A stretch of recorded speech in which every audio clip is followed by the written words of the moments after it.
A very good morning student, this is Pooja Kumari here. Welcome to e commerce zone. हम लोग पढ़ रहे थे chapter 2, that is your fundamental of partnership. ठीक है, तो साझेदारी फर्मों का लेखांकन, जहाँ पर सारे जो एग्जाम्पल्स थे रिगार्डिंग द ओमिज़न वो मैंने डिस्कस कर दिए हैं with the help of doctor S K. Singh की बुक थी लेटेस्ट एडिशन 2020 की। आज जो हम लोग डिस्कस करने जा रहे हैं वो इलस्ट्रेशन 53 है, जैसा कि आप देख रहे हो यहाँ पर। और टॉपिक जो हमारा है वो final accounts of partnership firm है। कैसे हम मतलब अब तक तो हमने सीखा कि प्रॉफिट एंड लॉस एप्रोप्रिएशन कैसे बनाते हैं, पार्टनर्स का कैपिटल अकाउंट कैसे बनाते हैं, अगर कुछ ओमिज़न हो गया तो उसको स्टेटमेंट एडजस्टमेंट कैसे करते हैं, फिर जर्नल एंट्री कैसे पास करते हैं। आज जो हम सीखने जा रहे हैं कि पार्टनरशिप फर्म में फाइनल अकाउंट कैसे बनता है। मींस दैट एक आपको क्वेश्चन में बैलेंस शीट दी रहेगी और साथ में जैसे कि आपने क्लास 11 में पढ़ा होगा विथ एडजस्टमेंट के साथ में, विदाउट एडजस्टमेंट के साथ में। ठीक है, तो वहाँ पर आप trading and profit and loss account बनाते हो, आप एक बैलेंस शीट बनाते हो। ठीक है, और फिर उसके बाद हम लोग जो अपना पीएल एप्रोप्रिएशन है वो बनाएंगे। तो यहाँ पे कैसे कैसे कौन सा स्टेप पहले आएगा, जैसे मैंने जो बोल दिया कि बैलेंस शीट के बाद, एक्चुअली बैलेंस शीट के पहले प्रॉफिट एंड लॉस एप्रोप्रिएशन बनती है। तो एक सवाल है, सवाल कैसे दिए जाएंगे आप देख सकते हो स्क्रीन पर। तो सबसे पहले हम लोग डिस्कस करते हैं कि final accounts of partnership firm actually क्या है। इसके बारे में थोड़ा सा थ्योरी दिया हुआ है, उसको हम लोग पहले पढ़ते हैं। ठीक है, देखो, साझेदारी के अंतिम खाते ठीक उसी प्रकार बनाए जाते हैं जिस प्रकार एकाकी व्यापार का बनाया जाता है। जैसे हमने जो क्लास 11 में पढ़ा था वो सोल ट्रेडर का हमने बैलेंस शीट और फाइनल अकाउंट पढ़ा था, उसी तरह से पार्टनरशिप का ही बनता है। किंतु साझेदारों से संबंधित समायोजनाओं के लिए लाभ हानि खाता बनाने के बाद एक लाभ हानि विनियोजन खाता यानी कि profit and loss appropriation account बनाया जाता है। कहने का मतलब यहाँ पर है आपका कि जैसे हम लोग सोल ट्रेडर जो होता है, सोल ट्रेडर का जो हम लोग फाइनल अकाउंट बनाते थे क्लास 11 में, तो वहाँ पे हम लोग क्या करते थे, trading and profit and loss account बनाते थे, उसके बाद हम लोग बैलेंस शीट बनाते थे। यहाँ पर बस एक खाता आपका बढ़ जाएगा। पहले आपको बनाना है trading and profit and loss account, उसके बाद आपको बनाना है profit and loss appropriation account, उसके बाद आपको बनाना है बैलेंस शीट। ठीक है, तो यहाँ पे देखोगे आवश्यक जो भी मतलब आपको अगर क्वेश्चन में इंफॉर्मेशन दी जाती है कुछ एडजस्टमेंट को लेकर के, तो वो एडजस्टमेंट आपको करने होंगे। ठीक है, आवश्यक समायोजनों के पश्चात लाभ हानि विनियोजन खाते के शेष को साझेदारों में उनके लाभ विभाजन अनुपात में विभाजित किया जाता है। ये तो प्रॉफिट एंड लॉस एप्रोप्रिएशन का काम ही आप अच्छे से जानते हो। ठीक है, यदि लाभ विभाजन अनुपात का उल्लेख न हो, अगर क्वेश्चन में अगर प्रॉफिट एंड लॉस का रेशियो का डिस्कशन नहीं किया गया है, बताया नहीं गया है, तो विभाजन योग्य लाभ हानि को बराबर बराबर में बांटा जाएगा। जो प्रोविज़न हमारा है वो प्रोविज़न को आपको फॉलो यहाँ पे करना है। चलो अब देखते हैं इलस्ट्रेशन। चलिए, क्वेश्चन नंबर जो 53 है उसको हम लोग स्टडी करते हैं। कहता है, एक सेकेंड, कहता है कि Ramesh and Suresh carry on cloth business at Agra under the name of Agra cloth stores. ठीक है, यहाँ पे आप देख सकते हो कि रमेश एंड सुरेश जो है वो क्लॉथ का बिजनेस करते हैं आगरा में under the name of Agra cloth stores and share profit in the ratio of 3/5, उनकी 3:2 है, 3/5 and 2/5 respectively. The under mention trial balance, ये जो आपको यहाँ पे जो विवरणी दी गई है ये क्या दी गई है, ट्रायल बैलेंस दी गई है। Trial balance was extracted from their books on 31st मार्च। ठीक है, 31 मार्च 2020। अब देखो यहाँ पे पर्टिकुलर्स जो आपका यहाँ पे दिया हुआ है मैं इसको डिस्कस कर देती हूँ कि एक आइटम को यहाँ पे समझना ज़रूरी है विथ अमाउंट। ठीक है, कि कौन सी चीज़ें कहाँ पे दी गई। सबसे पहला चीज़, रमेश का कैपिटल 80,000 क्रेडिट में दिया गया है। रमेश का ड्राइंग डेबिट में 1200 दिया है। सुरेश की कैपिटल 60,000 क्रेडिट में दिया गया है। सुरेश की ड्राइंग यहाँ पर 10,000 डेबिट में दिया गया है। ऑफिस की सैलरीज 19,900 डेबिट में दी गई है, खर्चे हैं। परचेज़ यहाँ पर जो परचेज़ें हैं वो 2,15,000 डेबिट में दिया हुआ है। ठीक है, परचेज़ जो रिटर्न है वो 2,500 क्रेडिट में दिया गया है। सेल्स जो है आपका यहाँ पे 3,10,000 क्रेडिट में दिया गया है। सेल्स रिटर्न 1,600 दिया गया है।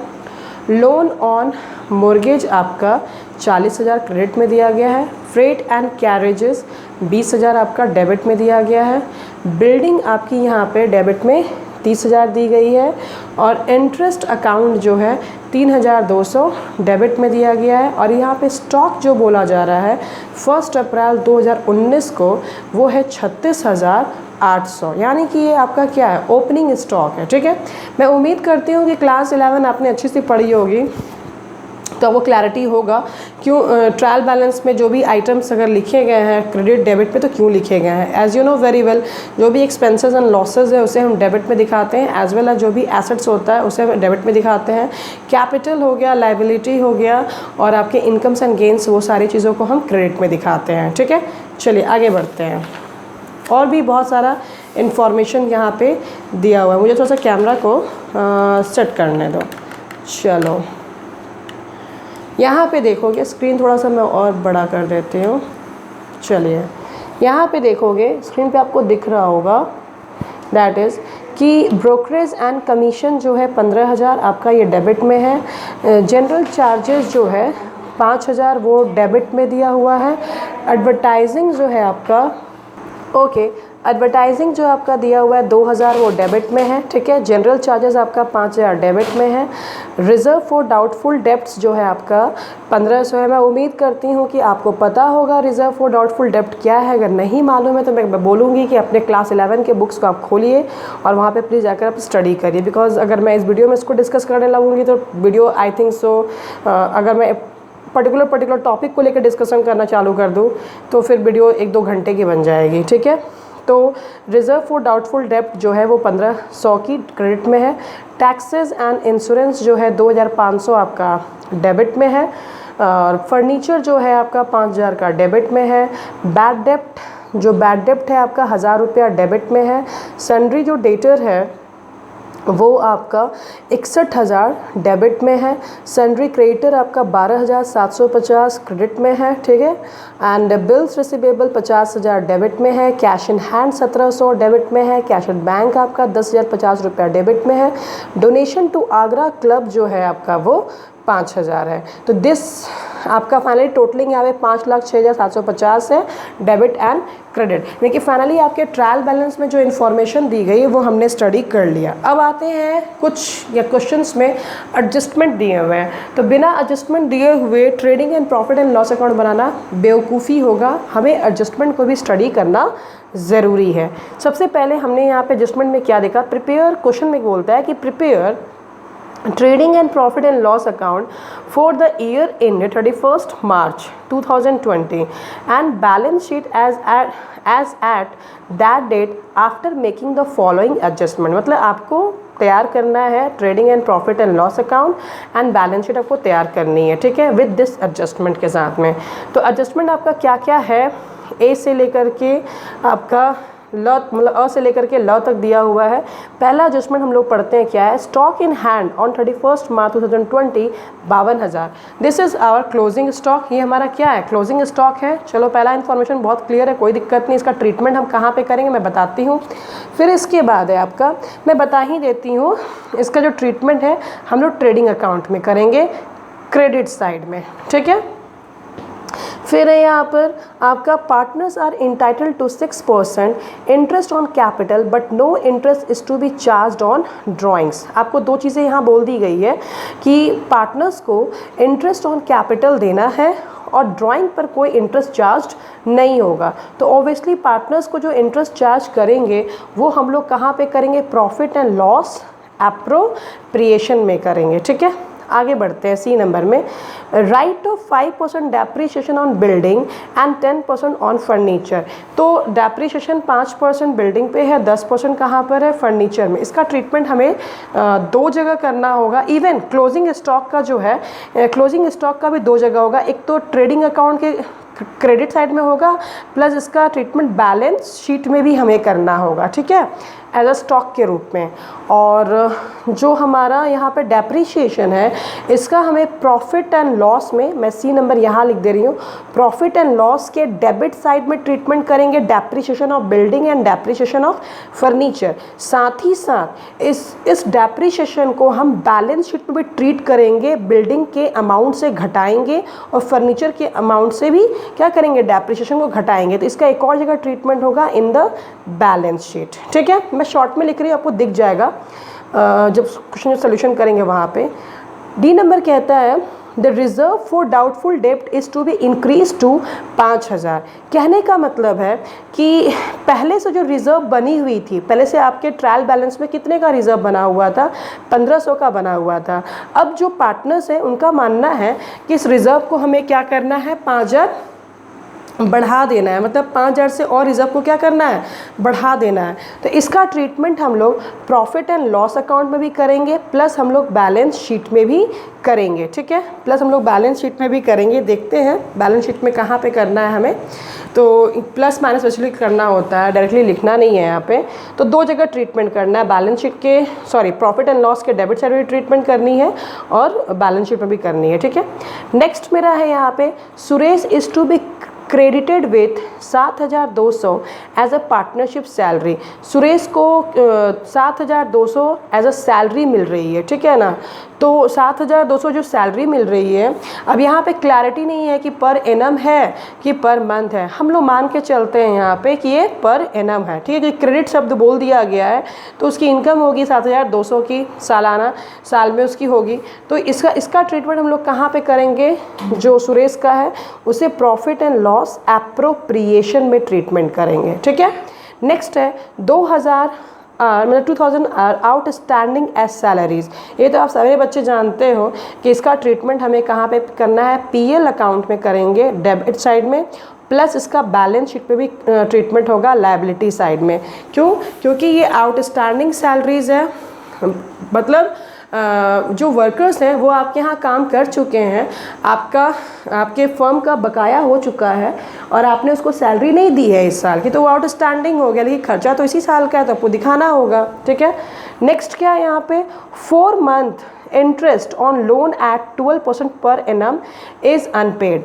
आपने देखा था हमारे ट्रायल बैलेंस में 40,000 का लोन एंड मॉर्गेज है, उस लोन एंड मॉर्गेज पे इंटरेस्ट देना है 4 महीना का, कितने परसेंट पे, 12% पे। ठीक है, तो ऑब्वियसली इसका ट्रीटमेंट आप कहाँ पे करोगे, प्रॉफिट एंड लॉस अकाउंट में करोगे, क्योंकि ये एक तरह से फर्म के लिए क्या है, खर्चा है, तो प्रॉफिट एंड लॉस अकाउंट के डेबिट में करोगे।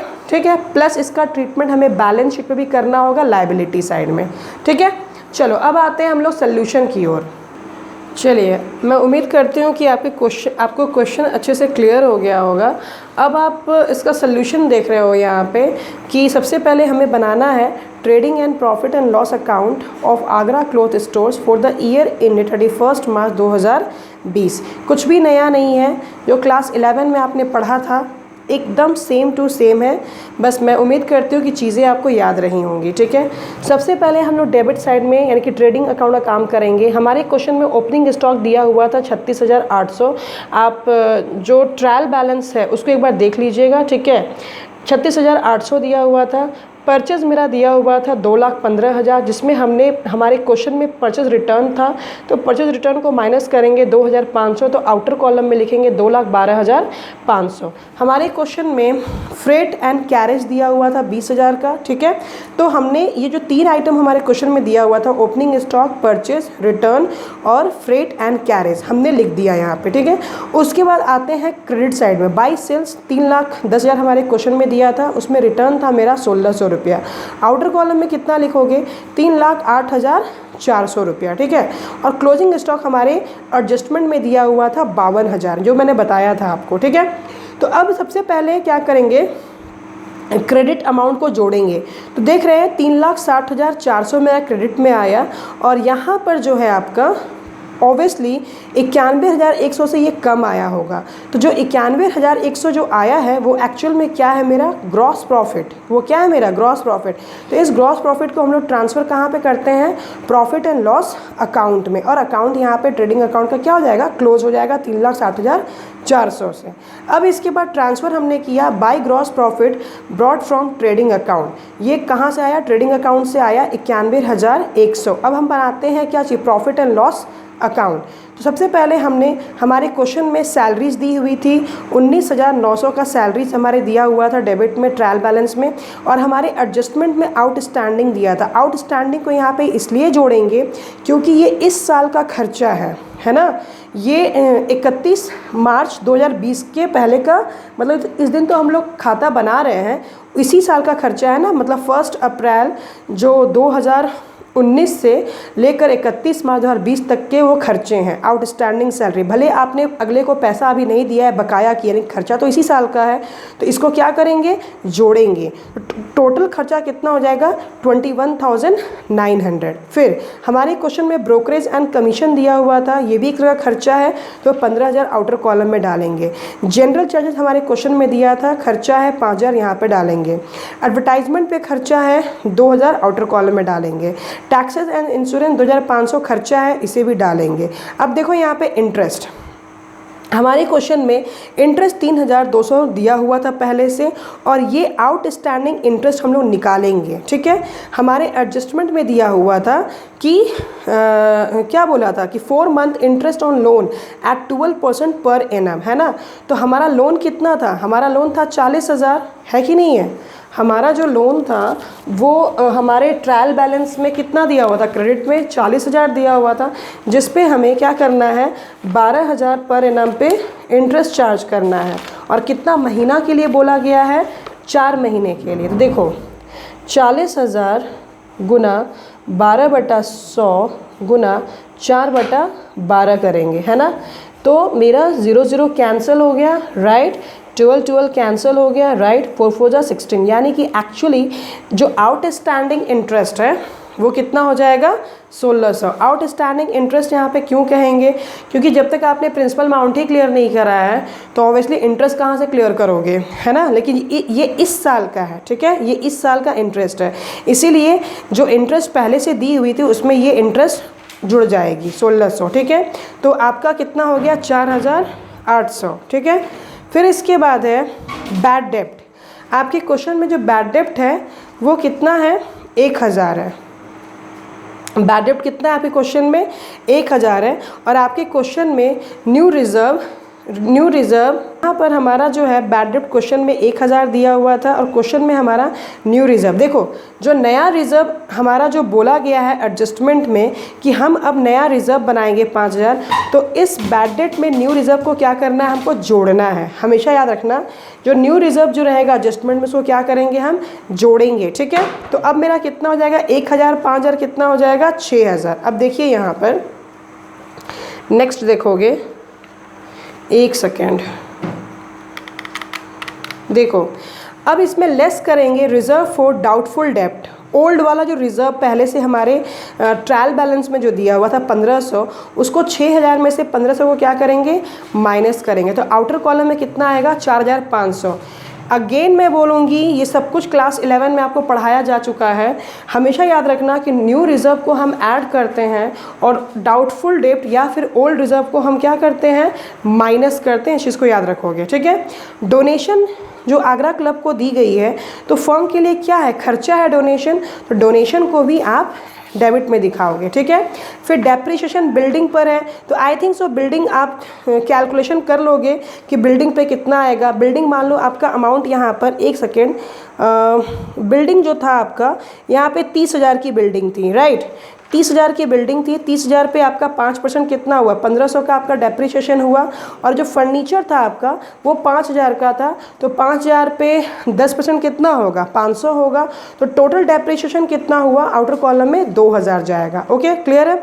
इसके बाद आप देखो यहाँ पे कि आपका क्रेडिट साइड में प्रॉफिट एंड लॉस में कोई भी आइटम यहाँ पे मतलब नहीं, क्वेश्चन में कोई इनकम नहीं दिखाया गया है, तो डायरेक्टली क्या करेंगे 91,100 को हम लोग क्या करेंगे टोटलिंग करेंगे। जैसा कि आप देख सकते हो यहाँ पे 91,100 को टोटलिंग किया हमने। उसके बाद डेबिट का जितने भी अमाउंट हमने अभी डाला है 21,900 से लेकर के तुम्हारा 2,000 तक, उसको ऐड करोगे। ऐड करने पे आपका डिफरेंस कितना आ रहा है 28,400 आपका डिफरेंस आ रहा है। 28,400 क्या कहलाएगा प्रॉफिट। ये क्या हमारे लिए प्रॉफिट है और इस प्रॉफिट को हम कहाँ पे ट्रांसफ़र करेंगे profit and loss appropriation account में। क्लास 11 में आप क्या करते थे इस नेट प्रॉफिट को आप ट्रांसफ़र करते थे कैपिटल में जोड़ते थे ऐड करते थे, बट क्योंकि यहाँ पे पार्टनरशिप फर्म का फाइनल अकाउंट बन रहा है इसीलिए इस प्रॉफिट को हमें ट्रांसफ़र कहाँ पे करना है profit and loss appropriation account में। ठीक है, अब आते हैं हम लोग profit and loss appropriation account बनाने। ठीक है, अब यहाँ पे देखोगे कि प्रॉफिट एंड लॉस अकाउंट से हमारा ट्रांसफ़र हुआ है कितना 28,400 हमारा यहाँ पे प्रॉफिट ट्रांसफ़र हुआ है। क्लियर। अब देखिए आपके क्वेश्चन में आपके जो एडजस्टमेंट था उसमें बोला गया था कि पार्टनर को कितना इंटरेस्ट मिलेगा। एक सेकेंड मुझे पढ़ने दोगे। पार्टनर्स को यहाँ पे 6% इंटरेस्ट ऑन कैपिटल मिलेगा। तो रमेश का पूंजी कितना था, रमेश का पूंजी 80,000 था और सुरेश का पूंजी कितना था 60,000 था, है ना। तो 60 क्या बोलती हूँ, एक सेकेंड रुक जाना थोड़ा सा। चलो देखोगे रमेश का जो पूंजी था वो 80,000 था, 6% क्या मिल रहा है उसको इंटरेस्ट ऑन कैपिटल। सुरेश का 60,000 पूंजी था, 6% उसको क्या मिल रहा है इंटरेस्ट ऑन कैपिटल। तो इंटरेस्ट ऑन कैपिटल यहाँ पे 4,800 रमेश का हो जाएगा और इंटरेस्ट ऑन कैपिटल सुरेश का 3,600 हो जाएगा। उसी चीज़ को देखो यहाँ पे लिखा गया है 4,800 रमेश का इंटरेस्ट ऑन कैपिटल है और सुरेश का 3,600 interest on capital. Outer column में 8,400 लिखा। ओके, अब उसके बाद हमारे एडजस्टमेंट में एक और क्वेश्चन मतलब एडजस्टमेंट दिया हुआ था कि सुरेश की जो सैलरी है वो 7,200 है, तो उसको भी हम लोग को दिखाना है यहाँ पे प्रॉफिट एंड लॉस एप्रोप्रिएशन में। उसके बाद और कोई आइटम नहीं था। चलो फटाफट 28,400 यहाँ पे टोटलिंग करेंगे और उसमें से 28,400 में 8,400 और 7,200 को क्या करेंगे हम माइनस करेंगे। तो माइनस करने पर हमारा कितना आता है 12,800 का डिफरेंस आता है। अब इस 12,800 को पार्टनर्स के प्रॉफिट शेयरिंग रेशियो में हमें क्या करना है बांटना है। तो आप देख सकते हो यहाँ पे वर्किंग नोट में किया भी है। 12,800 को हम कितना था इसका दैट इज़ हमने क्वेश्चन में पढ़ा भी था कि 3/5 रमेश का था और 2/5 कितना था दैट इज़ योर सुरेश का था। ठीक है, तो रमेश का हम सबसे पहले करेंगे 12,800 को 3/5 करोगे 7,680 रुपया रमेश का प्रॉफिट आया और सुरेश का कितना आया 12,800 का 2/5 करोगे तो 5,120 आया। तो फटाफट एंट्री करो to net profit transfer to capital account Ramesh and Suresh. Outer column में 12,800 डालने का है। ठीक है, चलो अब आपका profit and loss appropriation account बन गया। ऐसे ही बहुत ईजी था, कोई टफ नहीं था। अब मेन हमारा जो है हमारे को बनाना है दैट इज़ बैलेंस शीट। ठीक है, balance sheet of Agra cloth stores as on 31 March 2020। सबसे पहले मैं बोलूँगी एसेट्स के साइड जाओ और अपने ट्रायल बैलेंस में देखो कैश कितना है आपके ट्रायल बैलेंस में। तो कैश हमारे ट्रायल बैलेंस में 1700 है, 1700 कॉपी डाउन करो। फिर आप अपने ट्रायल बैलेंस में देखो कि कैश एट बैंक कितना है एसेट हमारा, तो 10,050 है, 10,050 लिख दिया। फिर देखो बिल्स रिसीवेबल कितना है हमारे ट्रायल बैलेंस में, तो 50,000, 50,000 लिख दिया। सन्ड्री डेटर हमारे ट्रायल बैलेंस में कितना है 61,000 है और इसमें क्या करना है सैंड्री डेटर में 5,000 हमारा रिज़र्व यहाँ पे क्या हो जाएगा माइनस हो जाएगा। जो हमने कहा था कि जो रिज़र्व है उसका दो जगह ट्रीटमेंट करेंगे, एक हम प्रॉफिट एंड लॉस में करेंगे और एक बैलेंस शीट में करेंगे। तो सैंड्री डेटर में से इस 5,000 को क्या करना है न्यू रिज़र्व को माइनस कर देना है। ठीक है, नेक्स्ट बिल्डिंग्स हमारा कितना था 30,000 का था, जिस पर डेप्रिसिएशन करना है 1,500 को 28,500। फर्नीचर में से डेप्रिसिएशन माइनस करना है तो कितना है 4,500। क्लोजिंग स्टॉक हमारा दो जगह ट्रीटमेंट होगा, मैंने बताया था, एक ट्रेडिंग में और दूसरा बैलेंस शीट में 52,000। क्लियर है। अब आ जाओ हमारे ट्रायल बैलेंस में देखो सैंड्री क्रेडिटर कितने का है 12,750 का है। लोन ऑन मोर्गेज कितना है 40,000 था, जिसमें कि इंटरेस्ट हमने कैलकुलेशन किया था आउटस्टैंडिंग इंटरेस्ट था 1,600। तो दोनों को जोड़ना है क्योंकि अब ये भी तो लाइबिलिटी हो गया, दोनों को जोड़कर 41,600 आउटर कॉलम में दिखाओगे। आउटस्टैंडिंग सैलरीज भी आपकी लाइबिलिटी है, उसको दिखाइए 2,000। फिर रमेश का कैपिटल कितना था बिजनेस में 80,000 था, जिसमें उसको कैपिटल इंटरेस्ट कितना मिला था 4,800, इसको जोड़ेंगे, इंटरेस्ट ऑन कैपिटल को क्या करेंगे हम जोड़ेंगे, और नेट प्रॉफिट रमेश को कितना मिला था 7,680 रुपया, इसे भी हम क्या करेंगे जोड़ेंगे। जोड़ने पर कितना आता है 92,480 आया। उसने ड्राइंग्स कितना किया था, ट्रायल बैलेंस में जाके देखोगे दिया हुआ है 12,000। तो फाइनली रमेश का जो कैपिटल होगा वो कितना होगा 80,480 रुपीज़, ठीक है। इसके बाद सुरेश कैपिटल कितना था 60,000, इंटरेस्ट ऑन कैपिटल जोड़ेंगे 3,600, ठीक है। चलिए यहाँ पे आप देखोगे कि इंटरेस्ट ऑन कैपिटल 3,600 है, राइट। इसके बाद आपका है सैलरी। सैलरी आपकी कितनी है, यहाँ पे क्वेश्चन में दिया हुआ था ना 7,200, किसका था सुरेश का, तो सुरेश की सैलरी भी इसके कैपिटल में ऐड हो जाएगी। और नेट प्रॉफिट इसका था 5,120 रुपया, राइट। तो टोटल कितना हो गया 75,920 रुपीज़। अब इसमें से इसकी जो ड्राइंग्स है 10,000 उसको माइनस करके यहाँ पे आउटर कॉलम में लिखेंगे 65,920 लिखेंगे। तो आपका जो अमाउंट टोटलिंग यहाँ पे होगा वो कितना हो जाएगा 2,02,750, और एसेट साइड भी आपका देखो 2,02,750 होगा। बस आपको ये फुल फ्लेज क्वेश्चन है, ये हार्डली ये क्वेश्चन है अगर एग्जाम में अगर आती, चाहे वो CBSE बोर्ड हो, जैक बोर्ड हो, बिहार बोर्ड हो, ये क्वेश्चन हमेशा जब भी आएगी 8 मार्क्स में क्वेश्चन कवर करेगा। अगर फाइनल अकाउंट बनाने के लिए आपको बोलता है एग्जामिनर तो 8 मार्क्स में क्वेश्चन कवर करेगा, कुछ भी नहीं है, बस you have to be very careful for adjustment. और एडजस्टमेंट के लिए मैं बोलूँगी कि अगर थोड़ा बहुत अगर आप भूल गए हो तो कृपया करके आप थोड़ा क्लास 11 का विथ एडजस्टमेंट वाला जो चैप्टर है बैलेंस शीट वाला उसको ज़रूर पढ़ लीजिएगा, और कुछ नहीं है, सब कुछ नॉर्मल है। सो मैं उम्मीद करती हूँ कि क्वेश्चन नंबर जो आपका ये था क्वेश्चन नंबर 53 वो आपको समझ में आ गया होगा। सो नेक्स्ट में हम लोग डिस्कस करेंगे, और भी चीज़ें हैं, कुछ ऑब्जेक्टिव टाइप ऑफ क्वेश्चन है उसको मैं डिस्कस करूँगी, उसके बाद सोल्यूशन मैं स्टार्ट करूँगी डिस्कशन करना, ठीक है। So thank you so much and God bless you all.